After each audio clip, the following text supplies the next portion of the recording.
I'm on Qatar. I just got on him. I wanted to make another video of him working him out here. Last video I recorded out here, it was really wet. We were kind of slipping around. And I had a lot of issues keeping his attention on me. I've been able to ride him all over the place, working on his attention. And while it was dry, I wanted to get this video this morning and before it got too hot. Keep walking. Go ahead and ask him to come to a trot. His ears are flicking all around. They listen to me, they go forward, listening to other stuff. Come on. I don't mind him listening to other stuff as long as I continue to control speed and direction.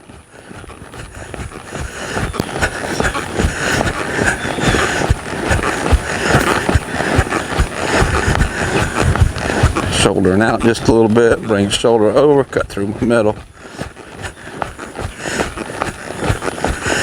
Just getting round up a little more leg, a little more contact. Ears are still good, they're still moving around. Let's do a little bit of haunches in off my right leg. Change legs. That one wasn't as good. So if you have any questions about what I'm doing here, put it in the comments below and I'll see if I can answer your question. Turn around now, let's do a little bit of leg yield off of my left leg. He's a little stiffer off my left leg than he is my right today. Starting off. Let's turn around and let's go work off my left leg again. His body is generally pretty relaxed. There we go. Keep going forward. There we go. Coming around and ask for a little bit of an extension. See if I can do what I call a collected extension. Keep his nose in. Drive him forward. Lost that left shoulder a little bit. Lost a little bit of collection. It's not really warmed up good. Let's do it again.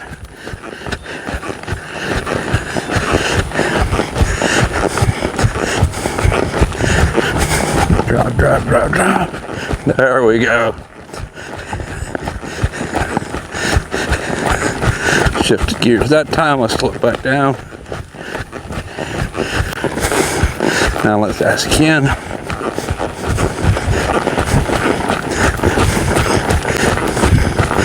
Nice. Now let's walk a little bit. Good boy.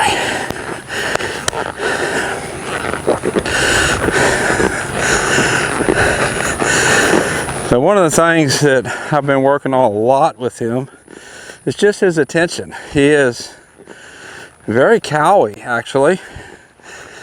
I've had him buy some cows and he not in with them, but on the other side of the fence, and he tries to make the cows move from the other side of the fence. He has that kind of mind, which is the kind of horse that I'm used to working. He's kind of I let him walk and he got kind of sloppy, which is the kind of horse that I'm used to working. And I believe that his training that he had in Spain, typical dressage training, it's pretty micromanaged. And that's probably what his owner is used to, kind of micromanaging the horse, which for dressage, that's typical. That's what you want. It's kind of reinery also, where you micromanage.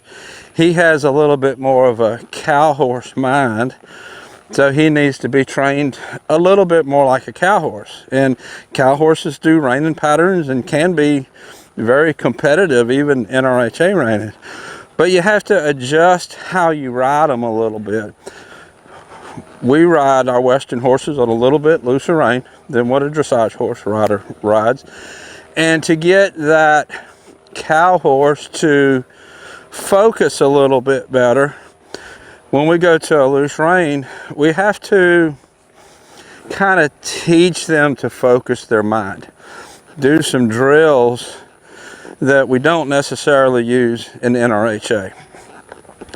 Like, for instance, when a cow horse is focusing on something over there, whatever that might be, and he's really hyper focused on it. Reining horses don't typically do that.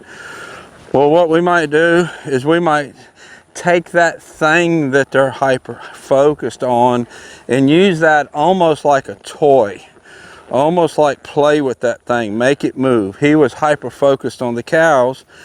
I didn't put a cow out with him to make it move, but he did that on his own. He turned that cow into a toy and was tracking up and down the fence with the cow on the other side.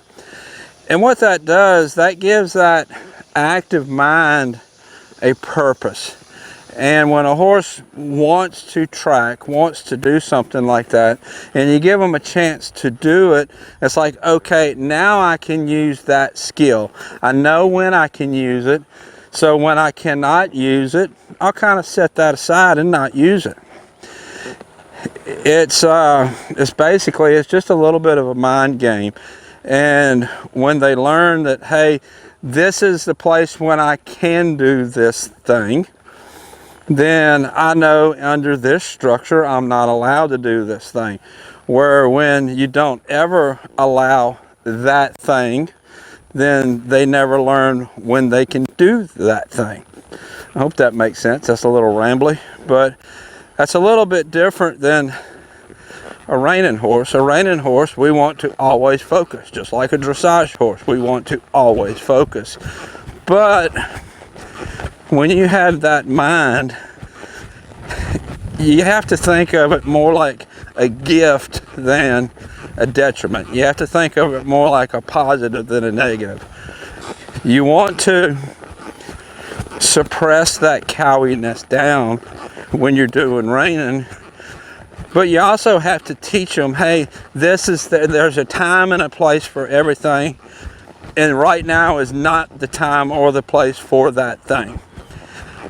When you have a stallion that you're breeding, there is a certain time and place where stallion behaviors are acceptable. There's a time and a place when those stallion behaviors are not acceptable. And when I had my stallion, let's try it a little bit more. When I had my stallion, to teach them when that thing was acceptable, I used how I put the halter on him. See if he can bridle up a little bit strung out. So when you have a reining horse that's a little bit cowy, dressage horse that's a little ADHD, instead of saying, okay, this is bad, I don't ever want this thing, you have to teach them there's a time and place for this thing.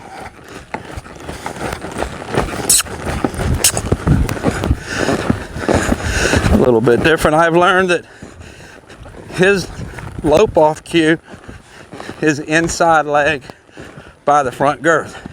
Still outside leg to get the bend, but where we smooch, he likes spur, a little tap with the spur on the inside leg by the girth. I can bridle up a little bit, kind of set my hands, use my legs. The ears are really, really nice. I'm really happy with the ears. They're bouncing around, out to the side, to the front, to the back, just generally looking around, paying attention, being attentive. I like a horse that is attentive and shows expression. I don't like a horse that's dull.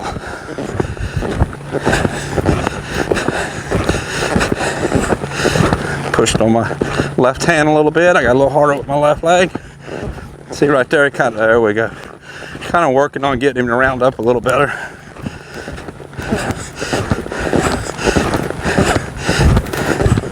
Kind of setting my hands, using a little bit more leg.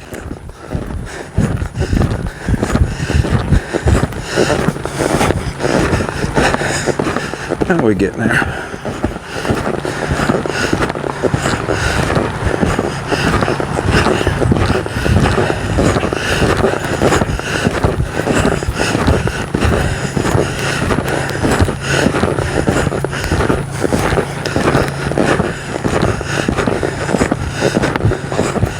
Get straight.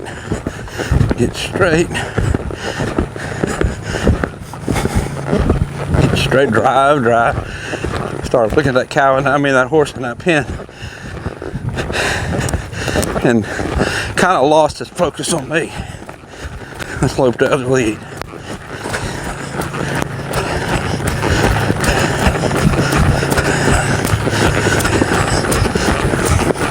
Side leg back, inside leg. There we go. Different than what I'm used to. Have to ride a little different, but it's okay. I'm sure when he gets home, that's going to be more like what his owner is used to.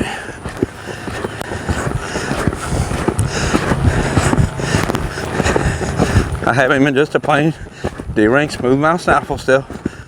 I've ridden him in, this is the only bit that I've ridden him in since he's been here. I normally will swap bits about every third ride. I have not done it with him. Don't think I've had anything else on him. That's for a little bit of an extension of the canter going down this side.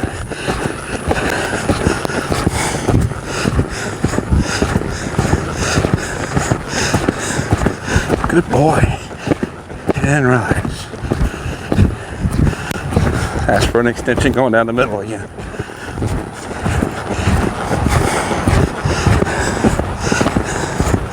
Controlling that extension with my seat and with my leg.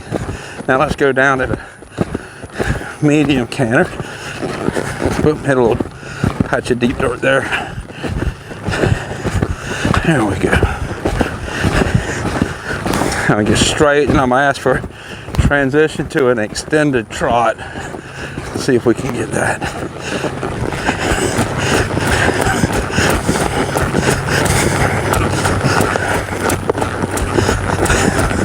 And walk. There we go, good boy. I know he can do better. All of that can be better. Somebody that's used to riding this kind of horse I know can get better. But